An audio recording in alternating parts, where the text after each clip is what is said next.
হয়েছে। উৎফুল্ল মনে তারা আনন্দিত হয়, লাফালাফি শুরু করছে। তারা মনে করছে এই মনে হয় আমরা বৃষ্টি পাবো। অনেকদিন বৃষ্টি না হলে যেমন বৃষ্টি আসলে মানুষগুলো বড় আনন্দিত হয়, ঠিক কওমে হুদ আনন্দিত হয়ে গিয়েছিল। এমন সময় তারা যে চিন্তা ভাবনা করেছিল, তাদের চিন্তা আল্লাহ পাক ধূলিসাৎ করে।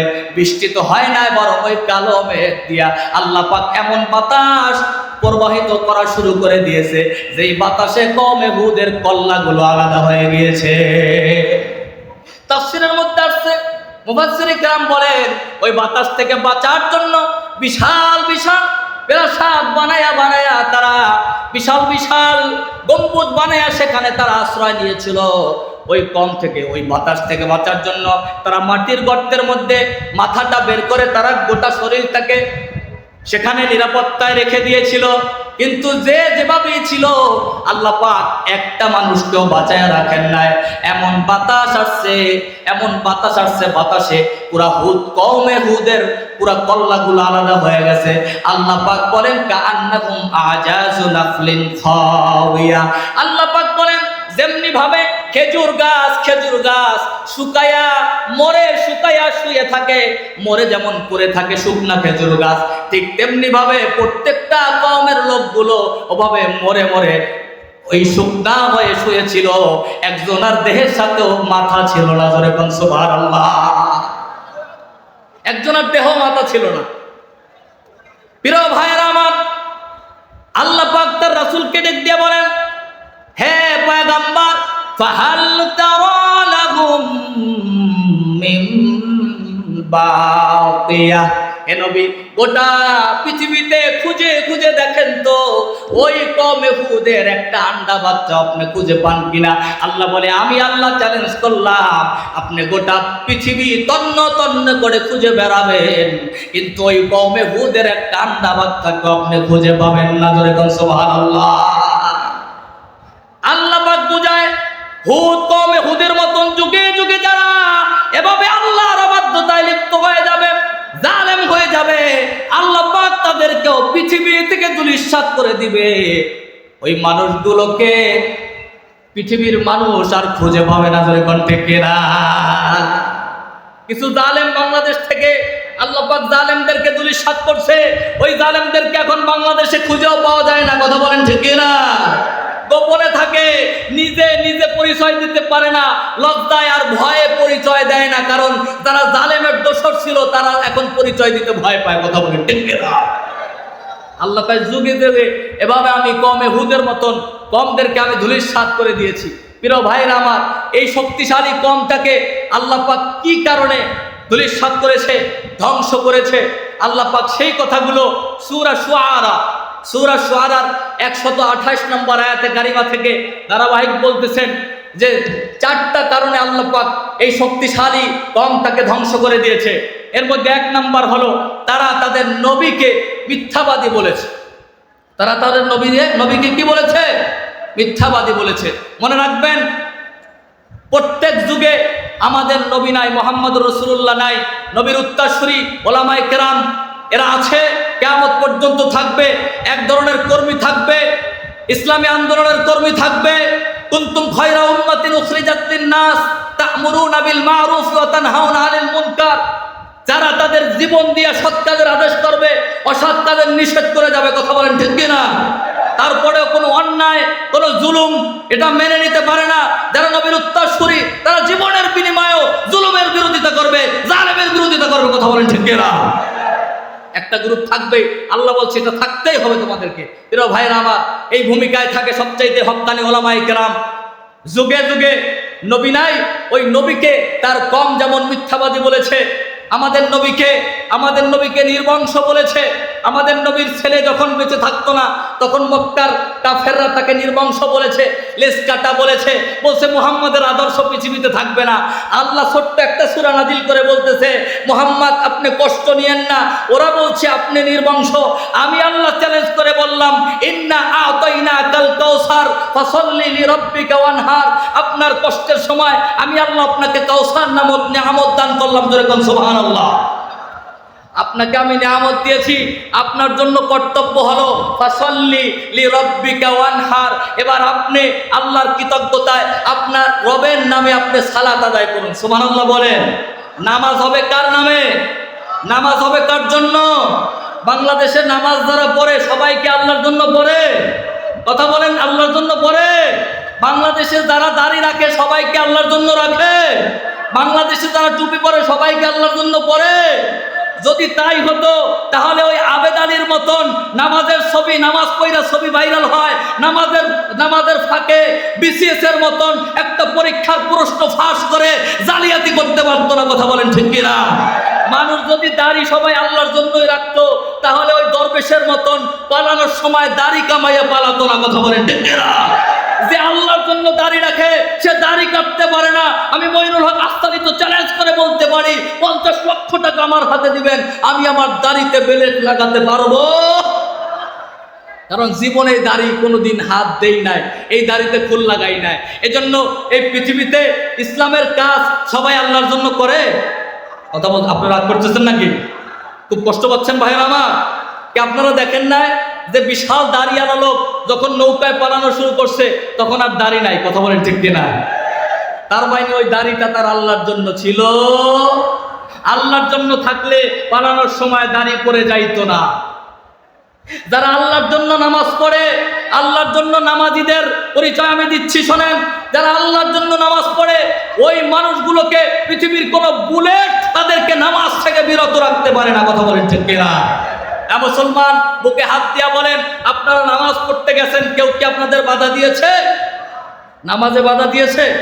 তাফসীর মাহফিলে বাধা দিয়েছে? কথা বলেন ঠিক কিনা?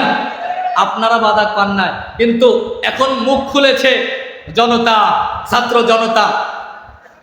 বৈষম্য বিরোধী ছাত্র আন্দোলনের ওই আন্দোলনে, ছাত্র জনতার আন্দোলনে, সমস্ত জনতাদের একত্র আন্দোলনে এই বাংলাদেশটাকে আমরা আবার স্বাধীন করে পেয়েছি। এই স্বাধীন হওয়ার পরে এখন ছাত্ররা স্বাধীনতা পেয়েছে, বাক স্বাধীনতা পেয়েছে। এখন ছাত্ররা বলছে ইউনিভার্সিটিতে যারা আপনারা যান নাই, ইউনিভার্সিটির অঙ্গনে আমরা ছিলাম, ওই ইউনিভার্সিটির ক্যাম্পাসগুলো এমন দৃশ্য ছিল, ওই ক্যাম্পাসের ছাত্ররা বলছে আমরা যারা নামাজ পড়তাম একটা গ্রুপ ছিল, ওরা খুঁজতে থাকতো কারা নামাজ পড়ে।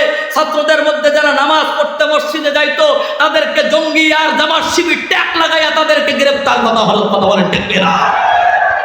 ওরা বলে আমাদের তো বিশ্ববিদ্যালয়ে পড়া দরকার, আমরা টিকে থাকবো কেমনে? এজন্য কেউ কেউ নামাজ তো ছাড়তে পারবে না, বলে নামাজ তো আমরা ছাড়তে পারবো না। নামাজও পড়তাম, ফাঁকে আবার পকেটে আমরা সিগারেটও রাখতাম। পকেটে কি রাখতাম? কথা বলছেন না কেন? নামাজও পড়তাম, পকেটে সিগারেট রাখতাম। কারণ ওরা যদি আমাদেরকে এসে ধরে, চেক করলে আমাদের পকেটে সিগারেট পাইলে তখন আর আমাদেরকে জঙ্গি আর জামাত শিবির মনে করতে পারবে। এই বিভিন্ন ট্যাগ লাগাইয়া আলেমদেরকে, মানুষদেরকে বিভিন্ন ধরনের এই বাংলাদেশে বিভিন্ন একটা ছাত্র বলেছে যে আমি 6 মাস পর্যন্ত মসজিদে নামাজে যেতে পারি না, কারণ ওরা আমাকে ধইরা আমাকে জঙ্গি ট্যাগ লাগাই আমাকে গ্রেফতার করবে।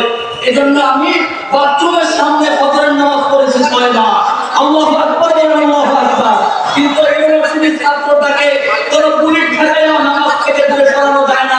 আপনাদের দৃষ্টিয়া আপনার বাহাদকে পিটাইয়া যারা হত্যা করেছে, আপনার বাহাদের অপরাধ ছিল, আপনার বাহাদুর আল্লাহর জন্য নামাজ পড়তে। কথা বলেন ঠিক কিনা?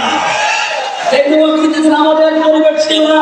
ওই ইউনিভার্সিটিতে আপনাদের মতন, আপনাদের মতন আল্লাহর জন্য নামাজিরা তারা নামাজ ছাড়তো না। কথা বলেন ঠিক কিনা? আল্লাহ পাক বলেন আমি তো এমন করে আল্লাহর জন্য নামাজ পড়তে হবে। যারা আল্লাহর জন্য নামাজ পড়ে তাদের বুকে বুলেট থাকায়ও নামাজ ছাড়া যাবে। আল্লাহ তারপরে বলেন ইন্না শাআতা আবতার। এই নবী খাওয়া লাগবে না, আপনাকে যারা বলেছে আপনি নির্বংশ, আপনার কোনো বংশ থাকবে না, আপনার কোনো বংশ থাকবে না। এই নবী কিন্তু আমি আল্লাহ আপনার নির্বংশ নয়, বরং আপনাকে যারা নির্বংশ বলে তারাই নির্বংশ।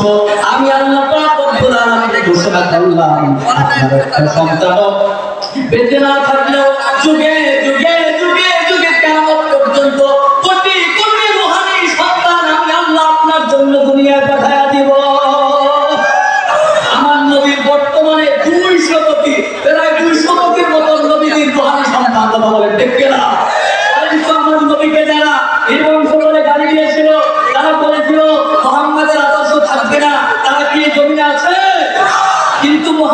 রাসূলুল্লাহর আদর্শ আছে কি নাই?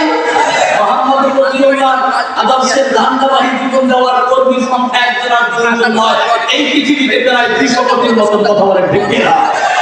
সুতরাং এই বাংলাদেশে ইসলাম বিদ্বেষী নাস্তিক না, যারা ইসলাম বিদ্বেষী তারা অন্য সব ধর্মের ব্যাপারে তাদের সৎপনা ছিল, কিন্তু ইসলামের তাদের ব্যাপারে তারা এটা মানতে পারত না।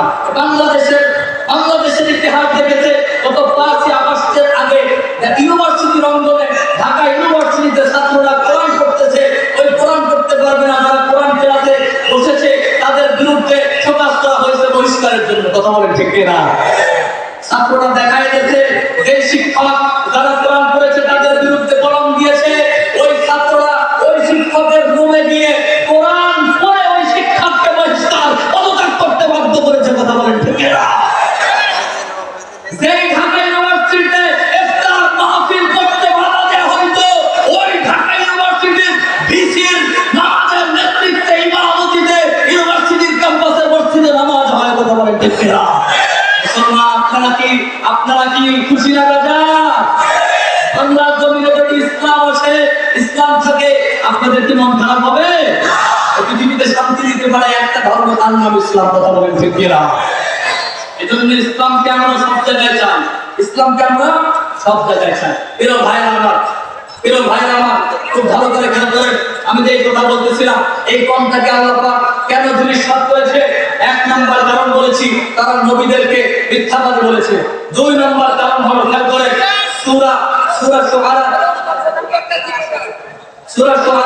123 নম্বর আয়াত, সূরা শুআরা 128 নম্বর আয়াত, আল্লাহ পাক রব্বুল আলামিন বলেন আতাবুনা বিকুল্লি রিআইন আয়াতান তাবাসুন। প্রিয় ভাইরা আমার, কেউ কথা বলবেন না, হুজুর সময় মতো চলে আসবে, আসলে স্টেজে চলে আসবে, কেউ কথা বলবেন না প্লিজ, আপনারা একটু মেহরবানি করে বসে যান। আল্লাহ পাক বলেন আতাবুনা বিকুল্লি রিআইন আয়াতান তাবাসুন। এই কওমের ভূতকে আমি ধ্বংস করেছি। তার 2 নম্বর কারণ হলো এরা রাস্তার মোড়ে মোড়ে মূর্তি বানায় রাখতো, রাস্তার জনপদে চলার জায়গাগুলোতে উঁচু উঁচু স্তম্ভ বানায় রাখতো, মূর্তি বানায় রাখতো, শুধুমাত্র তাদের ইচ্ছা শক্তি প্রয়োগ করার জন্য, অহংকারের জন্য। আল্লাহ বলে তাবাসুন, ওলামায়ে কেরাম আছেন, আল্লাহ পাক বলতেছে তাবাসুন, আল্লাহ পাক বলছে তাবাসুন, অনর্থক, নিরর্থক, অহেতুক, এর কোনো প্রয়োজনীয়তা ছিল না। এজন্য তারা রাস্তার মোড়ে মোড়ে কওমে হুদ রাস্তার মোড়ে মোড়ে মূর্তি বানায় রাখতো। আল্লাহ পাক এজন্য তাদেরকে ধ্বংস করেছে। বলেন তো দেখি, এই বাংলার জমিনেও কোনো একটা গ্রুপ ছিল, তারা রাস্তার মোড়ে মোড়ে মূর্তি বানায় রাখতো শুধুমাত্র নিজের ইচ্ছা শক্তি প্রয়োগের জন্য। কথা বলে ঠিক কিনা? হুজুররা এটা মূর্তির বিরোধিতা করেছে, এজন্য হুজুরদেরকে কষ্টার তেলে ঢুকায় রাখা হয়েছে। ওই মূর্তি কি আছে? ওই মূর্তি আছে? কওমে হুদ ওই মূর্তির জন্যই ধ্বংস হয়ে গিয়েছিল। ওলামায়ে কেরাম বুঝাইছিল যে এত মূর্তি বানানোর দরকার নাই, কিন্তু মূর্তি বানাইছিল আল্লাহ, এটা বরদাস্ত করে নাই, কারণ আল্লাহর জমিনে শিরক চলবে, আল্লাহ মানতে পারে। এজন্য শিক্ষা নিতে হবে যে আবু সাঈদ বুক পেতে গুলি দিয়েছে, ওই আবু সাঈদের মা, ওই আবু সাঈদের বোন, ওই আবু সাঈদের বাবা বলেছে আবু সাঈদের কোন স্তম্ভ, স্মৃতি স্তম্ভ, কোন মূর্তি বাংলাদেশে চলবে। আবু সাঈদের মা বলেছে। আবু সাঈদের থেকে শিক্ষা নিতে হবে মুসলমান। আবু সাঈদের পরিবার সাধারণ পরিবার, মূর্খ পরিবার, শিক্ষা জানে না, কিন্তু তাদের মধ্যে একটা ঈমান আছে, তারা মূর্তির বিরোধিতা করে। যারা শিক্ষিত হয় আল্লাহর জমিনে মূর্তির পক্ষে থাকে, তারা শিক্ষিত নামের কুলাঙ্গার। কথা বলেন ঠিক কিনা? আমরা এই কওমে হুদের থেকে শিক্ষা নিতে চাই যে কওমে হুদ যে মূর্তির কারণে ধ্বংস হয়েছে, এই বাংলার জমিনে আর কোন মূর্তি আমরা দেখতে চাই না। কথা বলেন ঠিক কিনা? ভাই আমার 2 নম্বর আল্লাহ পাক বলেন, 3 নম্বর কারণ ওয়াতাত্তাখিযুনা মাসানিআ লাআল্লাকুম তাখলুদুন। আল্লাহ পাক বলেন 3 নম্বর কারণ হলো এই কওমকে আল্লাহ পাক রব্বুল আলামিন এই কওম বিশাল বিশাল প্রাসাদ নির্মাণ করত, বিশাল বিশাল অট্টালিকা তৈরি করত, মানুষের টাকা ফলাইয়া দেশে বাহিরে বিদেশে অট্টালিকার পাহাড় তৈরি করত, অট্টালিকার পাহাড় করত, কিন্তু তারা ঠিক মতন মানুষের খিদমত করতো না, মানুষের পাশে দাঁড়াতো না। এই অট্টালিকার কারণে তারা অহংকারী হয়ে গেছে। আল্লাহ পাক এই বিশাল বিশাল অট্টালিকা আপনারা হয়ে আল্লাহ পাক রব্বুল আলামিন তাদেরকে ধ্বংস করেছে। প্রিয় ভাইরা, লিল্লাহি তাকবীর, লিল্লাহি তাকবীর। প্রধান বক্তা আগমন, সম্মানিত হাজিরিন, হুজুর এলাকায় ঢুকেছে। এই বসেন বসেন, আপনাদের প্রধান মেহমান এলাকায় ঢুকেছে। আপনারা কি আপনাদের কষ্ট হচ্ছে? যেহেতু চলে আসতে এলাকায় ইনশাআল্লাহ আপনারা পাবেন। একটু ধৈর্য ধারণ করে বসে যান, একটু বসে যান, একটু মেহরবানি করে কষ্ট করে বসে যান। সম্মানিত হাজিরিন, একটু খেয়াল করেন, এই রকমের তাফসীর না বসে যান। প্রিয় ভাইরা আমার, সম্মানিত হাজিরিন, এই ধরনের মাহফিলকে আপনারা চান না চান না? প্রত্যেকটা মাঠে মাঠে মাঠে মাঠে এই ধরনের তাফসীর মাহফিল হোক, রমলে রমলে তাফসীর হোক। কোরআন দিয়ে সমাজটা ভরে যান, কোরআন দিয়ে রাষ্ট্রটা ভরে যান, কোরআন দিয়ে সংসারটা ভরে যান। আমরা কারা কারা চাই দুহাত তুলে দেখাই। সম্মানিত হাজিরিন, প্রিয় ভাইরা আমার, আমি বলতেছিলাম কওমে আদের ঘটনা। বসেন বসেন, একটা দিকে তাকান। প্রিয় ভাইরা আমার, গাড়ি আসছে, হুজুর আসছে, এদিকে তাকান। স্টেজ আসছে, আপনারা দেখতে পাবেন, এদিকে তাকান। প্রিয় ভাইরা আমার, এদিকে তাকান। হুজুর বসছে, ইসলামে আছে, ওই নাস্তা করে সময় মতন চলে আসবে। এখানে আসছে না একটা গাড়িটা, এদিকে তাকান, আপনারা এদিকে তাকান। তারপরে চলে আসতেছে ইনশাআল্লাহ। কওমে হুদ, এই আসছে কওমে হুদ, যেই কারণে ধ্বংস হয়েছিল, আরো দুইটা কারণ আছে, আমি বলতে পারি না। সম্মানিত হাজিরিন, এই মাহফিল আমরা যারা যারা চাই, এভাবে আমি হাজার মাহফিল হোক, আবারও বাংলার জন্য রমলে রমলে মাহফিল হোক, এটা আমরা চাই। এই মাহফিল করতে তো অনেক টাকার ব্যাপার, অনেক খরচের ব্যাপার আছে। প্রিয় ভাইরা আমার, যারা আমরা শহীদ হতে চাই, শহীদের তামান্না লালন করি, যারা আমরা জান্নাতে যেতে চাই, তাদের জান্নাতের দুইটা ফর্মুলা আছে। আল্লাহ পাক বলেন, ইন্নাল্লাহা কাতাবা আলাল মুমিনিনা আনফুসাহুম ওয়া আমওয়ালাহুম বিআন্না লাহুমুল জান্নাহ। আল্লাহ পাক বলেন, যারা জান্নাত পেতে চাও, আমি তোমাদের থেকে জান্নাতকে ক্রয় করে নিয়েছি তোমাদের দান এবং মালের বিনিময়ে। এই ভাইরা আমার, করতে তো হবে। যারা শহীদ মৃত্যু কামনা করে, যারা শহীদ মৃত্যু কামনা করে, ওই মানুষগুলো আবু সাইদের মতন শহীদ হওয়ার, আল্লাহ পাক শহীদের রাস্তা খুলে দেয়। কথা বলেন ঠিক কিনা? শহীদের তামান্না করতে হবে। আমরা যদি শহীদ নাও হই, আমাদের যদি মৃত্যু হয় জ্বরে, আমাদের বিছানায়, আল্লাহ রাসূল বলেন, তার মধ্যে শহীদ হওয়ার তামান্না থাকবে, জ্বরে মৃত্যুবরণ করলেও কিয়ামতের ময়দানে আল্লাহ তাকে শহীদের কাতারে শামিল করবে। সুবহানাল্লাহ।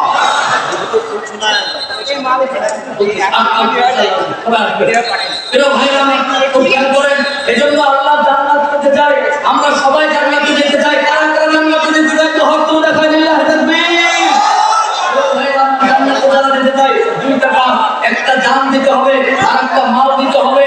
আজকে অঙ্গীকারবদ্ধ হন, এই বাংলাদেশে ইসলামকে প্রতিষ্ঠা করার জন্য, ইসলামকে রাষ্ট্রীয় ক্ষমতায় নেওয়ার জন্য আমরা আমাদের দান মাল উৎসর্গ করব। যতদিন পর্যন্ত এই বাংলার জমিনে, এই বাংলার সংসদে ইসলাম না যাবে, ততদিন আমরা আমাদের দান দান দেওয়া বন্ধ করবো না। কথা বলেন ঠিক কিনা? সংসদে ইসলাম নেওয়ার একটা অংশ হলো এই তাফসীর মাহফিল। কথা বলেন ঠিক কিনা? তাফসীর মাহফিলের জন্য আমাদের পক্ষ থেকে আমরা যেমন জান দেওয়ার জন্য প্রস্তুত, ইসলাম প্রতিষ্ঠায় আমাদের যখনই ডাক আসবে জান দেব। আর আমরা যখন সুযোগ পাবো, আমাদের পকেটের টাকাগুলো দিয়ে আমরা ইসলাম প্রতিষ্ঠার কাজ করবো। এই বাংলাদেশে ইসলামী আন্দোলনের জঙ্গিরা তাদের পকেটের টাকা খরচ করে ইসলাম প্রতিষ্ঠার জন্য নিজের রাত দিন একাকার করে আন্দোলন করছে। যখন ঠিক কিনা? পকেটের টাকা খরচ করতে হবে। ভাই আমার, এই মাহফিলটা করতে অনেক খরচ হয়েছে, আমাদের অনেক খরচের মাহফিল কমিটি তারা একটু আপনাদের কাছে আবদার করেছে। আমি হামজা ভাই এসেছে, তার সম্মানে, সবার সম্মানে আজকের এই মাহফিলের জন্য কেউ খালি হাতে যাবেন না। আল্লাহ পাক বলেন, এই পৃথিবীতে একটা ইবাদত আছে, যেই ইবাদতটার জন্য কিয়ামতের ময়দানে মানুষ আফসোস করবে। আল্লাহ পাক সে শব্দ বলতে বলেন, ওয়া আনফিকু মিম্মা রাযাকনাকুম মিন ক্বাবলি আন ইয়াতিয়া আহাদাকুমুল মাউতু ফায়াকুলা রাব্বি লাউলা আখখারতানি ইলা আজালিন করিব ফাআসাদদাকা ওয়া আকুম মিনাস সালিহিন।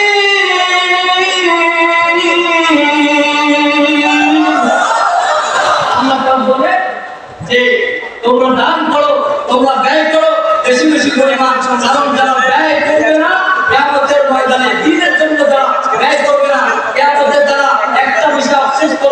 সেটা হলো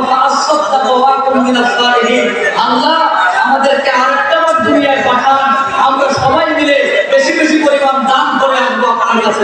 সুবহানাল্লাহ।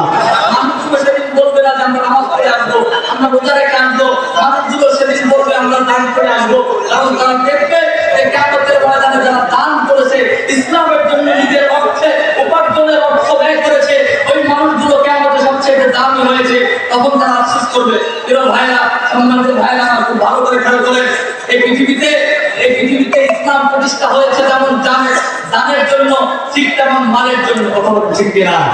ওমর রাদিয়াল্লাহু তাআলা আনহু সিদ্দিক আকবর, মক্কার সবচেয়ে বড় ব্যবসায়ী। আমি শুনছি অনেকবার বলা হয়েছে,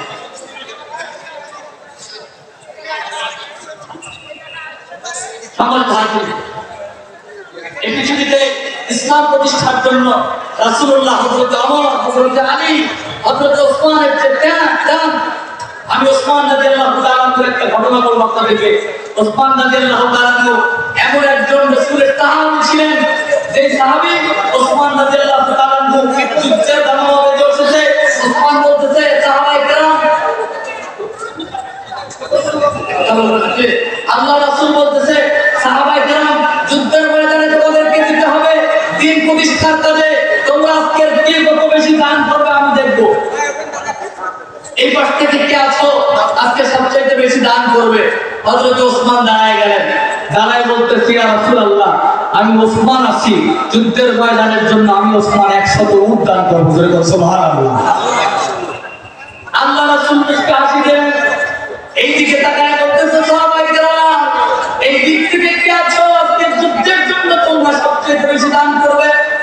বলতে দেরি ওসমান এদিক থেকে দৌড় দিয়ে এসে বলতেছে ইয়া রাসূলুল্লাহ, ইয়া হাবিবাল্লাহ, আমি ওসমান হাজির হয়ে গেলাম, আমি ওসমান আরো 100 উট আপনার জন্য দান করে দিলাম। সুবহানাল্লাহ। আল্লাহ রাসূল খুশি হয়ে গেলেন, হাতটা ঘোরাইলেন এদিকে, আল্লাহ রাসূল ঘোরাই বলতেছে সাহাবায়ে কেরাম, এই দিক থেকে তোমরা কে আছো আজকে যুদ্ধের ময়দানে তোমরা দান করবে? বলতে দেরি ওসমান দৌড় দিয়ে কানে দাঁড়ায় বলতেছে ইয়া রাসূলুল্লাহ, আমি ওসমান হাজির হয়ে গেলাম, আমি ওসমান আরো 100 উট আপনার জন্য দান করে দিব। সুবহানাল্লাহ। আল্লাহ রাসূলের দিকে একবারে দিয়েছেন, একজনের কয়েকজনে মিলে বারবার বলতেছেন। সম্মানিত হাজির, এজন্য আসুন ইসলামের জন্য দান করা আমাদের এলাকা করতে হবে। এই ময়দানে আজকে আমাদের সম্মানিত এমপি মহোদয় আছেন, সাবেক এমপি মহোদয়, সম্মানিত অতিথিবৃন্দ আছেন। এই তাফসীর ময়দানে, এই মাহফিলের জন্য এই ময়দানে এখন আপনারা 20,000 টাকা দান করবেন। একটু একটা লোক আমি দেখতে চাই, আল্লাহর কাছে কলিজা দিয়ে দোয়া করব, আল্লাহর কাছে দোয়া করব আল্লাহ পাক যেন হযরত সিদ্দিক আকবরের সাথে জান্নাত দেয়। একটু একটা লোক আমি দেখতে চাই 20,000 টাকা এই তাফসীরের জন্য দান করবেন। একটা লোক আমি দেখতে চাই, একটু হাত তুলে দেখান, আল্লাহর কাছে দোয়া করব, হুজুর চলে আসতেছে, দ্রুত একটু হাত একটু দেখাবেন। 20,000 টাকা ওয়াদা করবেন, স্বেচ্ছাসেবক দ্রুত চলে যান। 20,000 টাকা আমি বেশি চাই না। ভেড়াপাড়ার মানুষ ইসলাম প্রিয়, ভেড়াপাড়া তাফসীরের জায়গা, কোরআন প্রেমিকের জায়গা। এই মানুষগুলো ইসলামের জন্য যেমন জীবন দিতে প্রস্তুত, ইসলামের জন্য জীবন দিতে প্রস্তুত। মাত্র 20,000 টাকা আমি চাইছি। বেশি দেওয়া থাকেন বলবেন 20,000 টাকা এই ময়দান থেকে, স্টেজ থেকে 20,000